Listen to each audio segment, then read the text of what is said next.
Welcome back, dear viewers, and our second guest of the evening is Dr. Bassam Almulla, MBCHB, University of Manchester, and PGY1 Kuwait Board of Orthopedic Surgery, and the co-founder of the Doctor's Brew.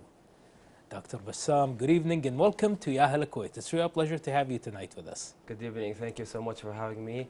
It's a pleasure to be here, and Pleasure thank you is so ours. much.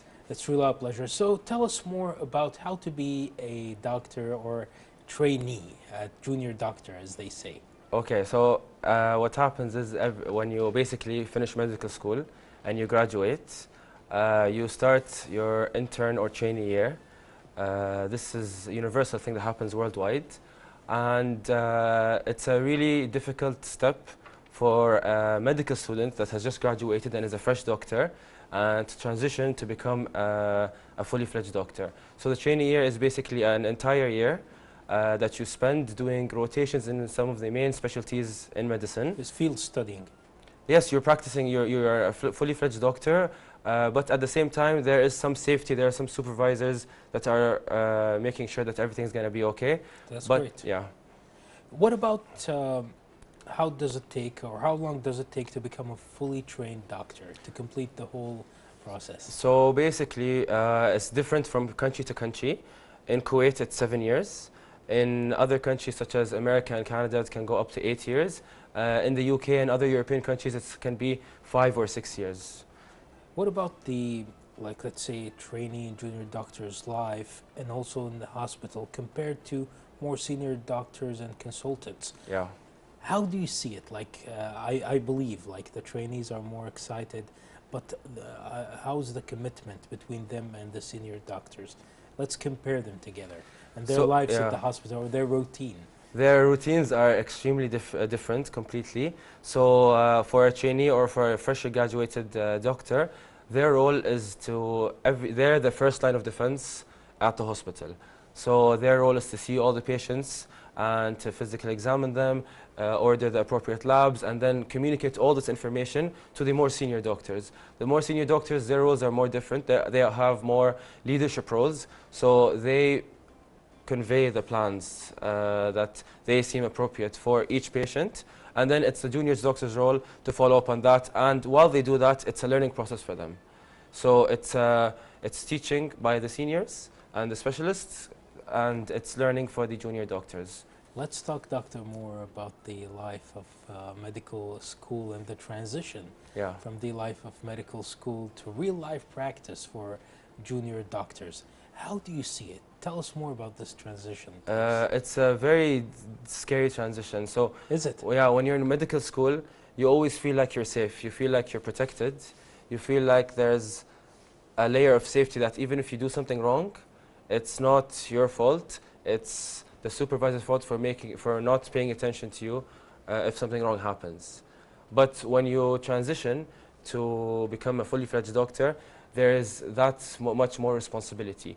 And because it's you treating these patients, you have to make sure that everything is going to be okay for them. So that transition is very scary. And at the same time, if you've been studying in a different country and then you come back to Kuwait here to study, to work, then it's a different transition, because now there's different cultural and social are very different compared to if you're studying. So when you enter the hospital and you're thinking about all these things, it takes an emotional and mental toll on you, especially because in medicine, as you know, people's lives are in danger. Sometimes people die, sometimes family members die, and these things happen. So you have to be prepared mentally and emotionally for that kind of toll, especially here in the Arab world, because as you know, here in the Arab world, especially in Kuwait, family and culture and family ties are very important. So if you go to any hospital room, you'll always see at least 5-10 members. It's like a mini duaniya in the hospital room. So that's also a big factor. Let's talk more about the challenges the junior doctors face early in their career, let's say. Let's consider it the start of their career, or the baby steps of their career, the junior doctors. Tell us more about the challenges they face. So the challenges There's the challenges are, as we mentioned before, they are quite mental and emotional challenges. But at the same time, one of the biggest challenges that is very hard to deal with is time management. Because when you first graduate, as I mentioned, during your trainee year, you're going to be doing rotations across different specialties, such as internal medicine, general surgery, pediatrics. But then after that, after you finish the first year, you become an assistant, or what we call an assistant registrar. In that year, you get to stay in a specific specialty, and until you progress into the residency, or the board, what we call here in Kuwait, or the residency program. So during that time, it's important for you to be able to manage both yourself emotionally and mentally, and prepare yourself for the upcoming hardships of the residency and applications. Because residency, there's several options. You can do a residency here in Kuwait, you can go abroad again. There's residency programs in the UK and Canada, in the States as well. So all of these things require exams to prepare, interviews, improving your CV, doing research, workshops, things like that, to be the best version of yourself, so that when you do apply, then you have the best chance of getting accepted. So it's a balance of these two things: being able to have a social life and taking care of yourself and your family and the patients that you're working with, and also trying to advance your career at the same time.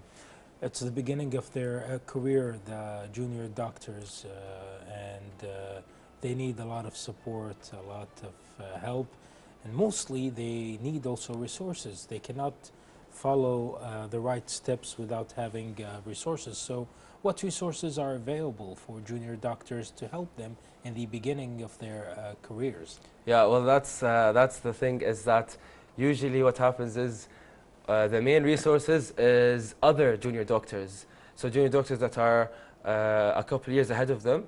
And what happens is we form this sort of community, banding together and asking the person who's older than me by a year or two what they did and what they recommend. And that's why me and my good friend and colleague, Dr. AziadiQ8, we wanted to create a community around this, because we noticed that there was a gap and that no one was really supporting junior doctors. When I first graduated and I came to Kuwait, and I didn't know what the system was in Kuwait. I graduated from abroad, from the UK.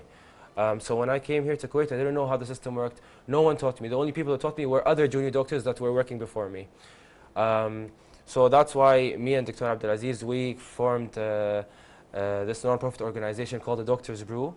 And the aim of this organization is to support junior doctors in the beginnings of their career, and to try to help them mitigate the really difficult career that is medicine.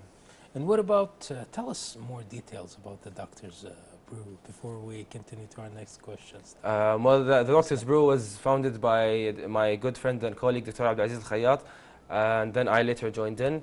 The reason why he wanted to make it was an idea that he had a really long time ago, but he really wanted, we really wanted to create this community by junior doctors for junior doctors, to create an environment of support and camaraderie, so that we can help each other navigate the first few years of being a doctor. So that involves, in the beginning we started with a podcast, and in this podcast we talked about all the small things here and there that can affect doctors, and talking about mental health, burnout, things, what to do and what not to do, things like that. It's really useful. Yes, and then we moved on to creating events and creating workshops to support the junior doctors.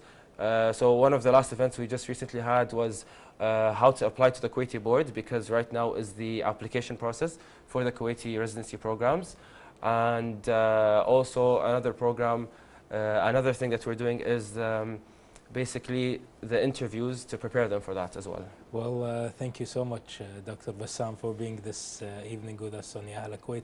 Thank you so much also for the valuable information you shared with us this evening, and wish you the best of luck with your future endeavors. Thank you so much, and it's great having you here. Thank you so much. It's a pleasure. Thank you so much. Appreciate it. It's your pleasure. The viewers we just had with us, Dr. Bassam Almulla, MBCHB University of Manchester, PGY1, Kuwait Board of Orthopedic Surgery, and the co-founder of the Doctor's Brew. Let's go now share with you Our third report of the evening, it's about heritage. Stay tuned.